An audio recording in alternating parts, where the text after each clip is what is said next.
بچوں سوال نمبر 7 ہے، متن کو مد نظر رکھ کر خالی جگہ پر کریں۔ پہلا ہے، سلیم کی عمر اس وقت کچھ کم ڈیش کی تھی۔ سلیم کی عمر اس وقت کچھ کم ڈیش کی تھی، 10 برس کی۔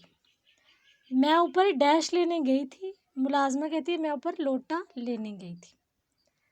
صورت سے کچھ ڈیش تو نہیں معلوم ہوتا، صورت سے کچھ غصہ تو نہیں معلوم ہوتا۔ سلیم ڈرتا ڈرتا ڈیش گیا اور ڈیش کر کے الگ جا کھڑا ہوا۔ سلیم ڈرتا ڈرتا اوپر گیا اور سلام کر کے الگ جا کھڑا ہوا۔ اگلے مہینے ڈیش ہونے والا ہے، اگلے مہینے امتحان ہونے والا ہے۔ شاید مجھ کو عمر بھر بھی ڈیش کھیلنی نہ آئے، شاید مجھے عمر بھر بھی شطرنج کھیلنی نہ آئے۔ بڑے بھائی جان کے پاس ہر وقت ڈیش ہوا کرتا ہے، گنجفہ اور شطرنج۔ ٹھیک ہے، شاید مجھے عمر بھر کبھی شطرنج کھیلنی نہ آئے، بڑے بھائی جان کے پاس ہر وقت گنجفہ اور شطرنج ہوا کرتی ہے۔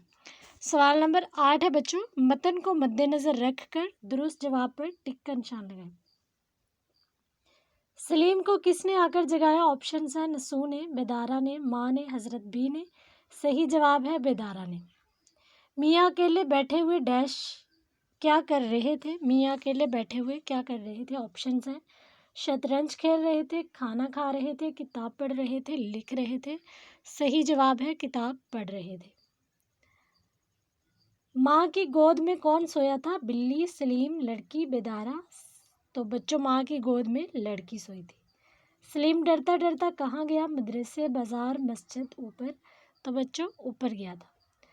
اکثر کون گھبرایا کرتا ہے؟ مبتدی، چور، جھوٹا، نالائق۔ بچوں صحیح جواب ہے مبتدی۔ کھیل کے پیچھے کون دیوانہ بنا رہتا تھا؟ نسو، سلیم، بیدارہ، منجلا لڑکا۔ تو بچوں اس کا جواب ہے سلیم۔ ہمارا یہاں تک سبق کمپلیٹ ہو گیا، اب ہم کریں گے اگلے سبق کی ایکسرسائز۔ بچوں ہمارا اگلا جو ٹاپک ہے، یہ اگلا سبق ہے، اس کی ہم نے ایکسرسائز کرنی ہے، اور سبق کا عنوان ہے پنچایت، اور اس کے مصنف ہیں منشی پریم چند۔ تو آئیے ہم اس کی ایکسرسائز سولو کرتے ہیں۔ بچوں یہ پیج نمبر 42 ہے، مختصر جواب دے۔ پہلا سوال ہے، جمن شیخ اور الگو چودھری میں دوستی کا آغاز کب ہوا؟ جمن شیخ اور الگو چودھری میں دوستی کا آغاز کب ہوا؟ بچے اس کا جواب ہے، جمن شیخ اور الگو چودھری میں دوستی کا آغاز اسی زمانے میں ہوا جب دونوں لڑکے جمن کے والد شیخ جمراتی کے ہاں شاگرد تھے۔ اگلا سوال ہے، شیخ جمن کی بیوی کا خالہ کی ملکیت کے ہبہ نامہ کی رجسٹری کے بعد اس سے کیسا سلوک تھا؟ بچوں اس کا جواب ہے، شیخ جمن کی بیوی فہمین نے ہبہ نامہ کے رجسٹری کے بعد خالہ کے سالن کی مقدار روٹیوں سے کم کر دی۔ شیخ جمن کی بیوی نے ہبہ نامے کی رجسٹری کے بعد خالہ کے سالن کی مقدار روٹیوں سے کم کر دی۔ بچوں بتانے کا مقصد یہ ہے کہ کھانا صحیح طرح سے نہیں دیتے تھے، کم دیتے تھے۔ الگو چودھری کے پنچ مقرر ہونے پر شیخ جمن کیوں خوش تھا؟ بچوں یہ سوال اہم ہے، الگو چودھری کے پنچ مقرر ہونے پر شیخ جمن کیوں خوش تھا؟ بچوں اس کا جواب ہے، چونکہ الگو چودھری شیخ جمن کا گہرا دوست تھا، اس لیے الگو کے پنچ مقرر ہونے پر شیخ جمن بہت خوش تھا۔ اس کا خیال تھا کہ الگو اس کے حق میں فیصلہ کرے گا۔ بچوں اگلا سوال ہے، الگو چودھری نے کیا فیصلہ سنایا؟ جس کا جواب ہے، الگو چودھری نے فیصلہ سنایا کہ شیخ جمن کو کھیتوں سے معقول نفع ہوتا ہے، وہ خالہ کے ماہوار خرچے کا بندوبست کرے ورنہ ہبہ نامہ منسوخ ہو جائے گا۔ اگلا سوال ہے، الگو چودھری کا فیصلہ سن کر شیخ جمن کا کیا رد عمل تھا؟ بچوں یہ ساری ایکسرسائز بہت اہم ہے۔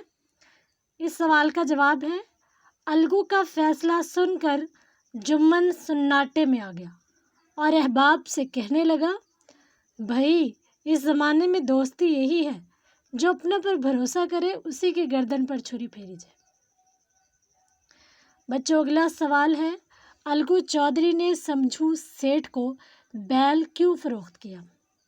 بچوں اس سوال کا جواب ہے، الگو چودھری کے پاس بیلوں کی جوڑی تھی، ان میں سے ایک بیل مر گیا تو اکیلا بیل اس کے کسی کام کا نہ تھا، اس لیے اس نے اپنا بیل سمجھو سیٹھ کو فروخت کر دیا۔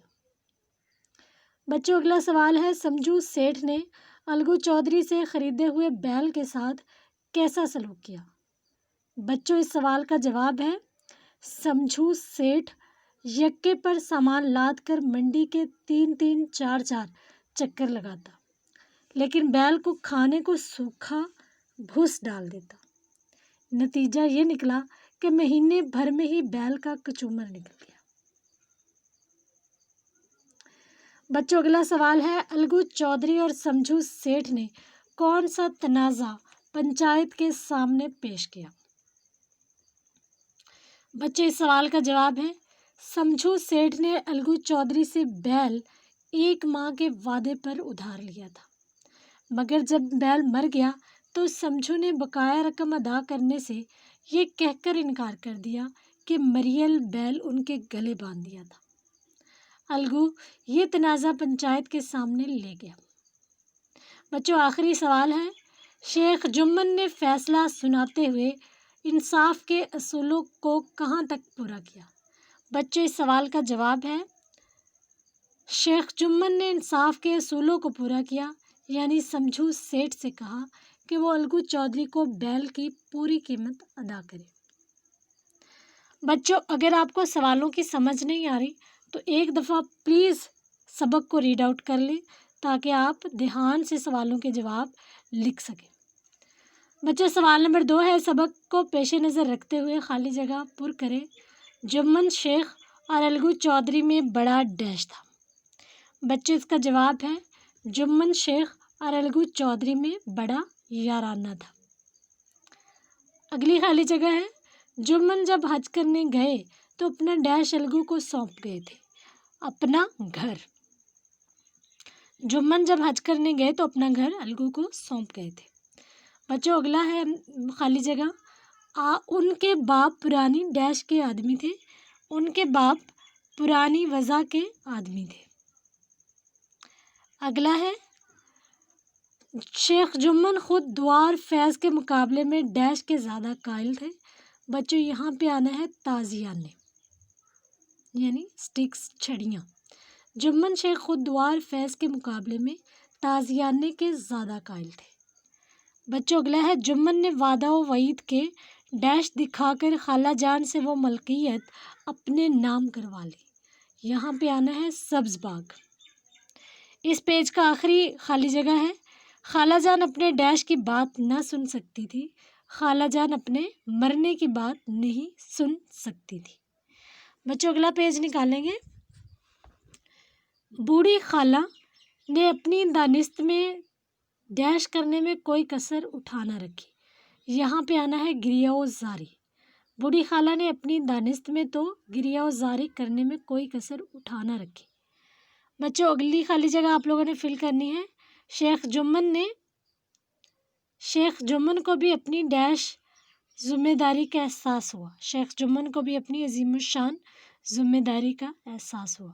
آخری خالی جگہ ہے، دوستی کا مرجھایا ہوا درخت پھر سے ڈیش ہو گیا، دوستی کا مرجھایا ہوا درخت پھر سے ہرا ہو گیا۔ بچوں یہ کسی بھی طرح آ سکتی ہے خالی جگہ، دوستی کا ڈیش ہوا درخت پھر سے ہرا ہو گیا یا دوستی کا مرجھایا ہوا درخت پھر سے ڈیش ہو گیا، تو آپ لوگوں نے یہاں پہ خالی جگہ پر کر لینی ہے، ٹھیک ہے۔ بچوں سوال نمبر 3 ہے، سبق کو مد نظر رکھتے ہوئے درست بیان کے آگے ٹک اور غلط بیان کے آگے کراس کا نشان لگائیں۔ پہلا بچوں ٹک کراس آپ لوگوں نے بتانا ہے، الگو جب کبھی باہر جاتے تو جمن پر اپنا گھر بار چھوڑ جاتے تھے۔ بچوں یہ ٹک ہے۔ الگو کے باپ نئے انداز کے آدمی تھے۔ بچوں یہ کراس ہے، وہ پرانی وضع کے آدمی تھے۔ الگو کی ایک بوڑھی بیوہ خالہ تھی۔ بچوں یہ بھی کراس ہے کیونکہ جمن کی بوڑھی بیوہ خالہ تھی، الگو کی نہیں۔ کئی دن تک بوڑھی خالہ لکڑی لیے آس پاس کے گاؤں کے چکر لگاتی رہی۔ بچوں یہ ٹک ہے۔ جمن نے بڑھیا کو پیار بھری نظروں سے دیکھا۔ بچوں یہ کراس ہے۔ شیخ جمن اپنی خالہ کو ماں کے برابر سمجھتے تھے، بچوں یہ بھی کراس ہے۔ الگو قانونی آدمی نہیں تھے، بچوں یہ بھی کراس ہے۔ ایک ایک سوال جمن کے دل پر ہتھوڑے کی طرح لگتا تھا، بچوں یہ ٹک ہے۔ پنچایت کے ایک ہفتے کے بعد ایک بیل مر گیا، بچوں یہ کراس ہے۔ سمجھو سیٹھ منڈی سے تیل نمک لاد کر لاتے اور گاؤں میں بیچتے تھے، بچوں ٹک ہے۔ رام دھن مصر نے پہلا نام جمن کا سنا تو کلیجہ دھک سے ہو گیا، بچوں یہ کراس ہے۔ شیخ جمن کو پنچ بن کر اپنی ذمہ داری کا احساس نہ ہوا، بچوں یہ بھی کراس ہے۔ سوال نمبر 4 ہے، الفاظ کے معنی لکھنے ہیں آپ لوگوں نے۔ سانجھا شراکت داری، حصے داری۔ ذانوِ ادب طے کرنا، بچوں مؤدب ہو کر بیٹھنا یا شاگردی اختیار کرنا۔ وضع، حلیہ، شکل۔ رفتہ رفتہ، آہستہ آہستہ۔ صلح پسند، امن پسند۔ تعین حیات، زندگی بھر کے لیے۔ پنچ، منصف، انصاف کرنے والا، فیصلہ کرنے والا۔ بچہ سوال نمبر 5 ہے، مندرجہ ذیل الفاظ کی مونس لکھیں۔ استاد، استانی۔ شیخ، شیخانی۔ چودھری، چودھرائن۔ سیٹھ، سیٹھانی۔ بیل، گائے۔ بچوں یہاں تک آپ لوگوں کی ایکسرسائز کمپلیٹ ہو چکی ہے۔ اب ہمارا صرف سوال نمبر 7 یعنی خلاصہ اور سوال نمبر 8 یعنی عبارت کی تشریح رہ گیا ہے۔ یہ انشاءاللہ ہم اگلے ٹاپک کے ساتھ سے ملائیں گے۔ آج کے لیے اتنا ہی کافی ہے بچوں۔ آپ لوگوں کی جتنی بھی ایکسرسائزز ہو گئی ہیں، آپ لوگ تھوڑا تھوڑا کر کے انہیں دہراتے رہیں تاکہ آپ کو سبق جو ہے وہ ذہن نشین رہے۔ اپنا اور سب کا خیال رکھیں، دعا میں یاد رکھیں۔ اللہ نگہبان۔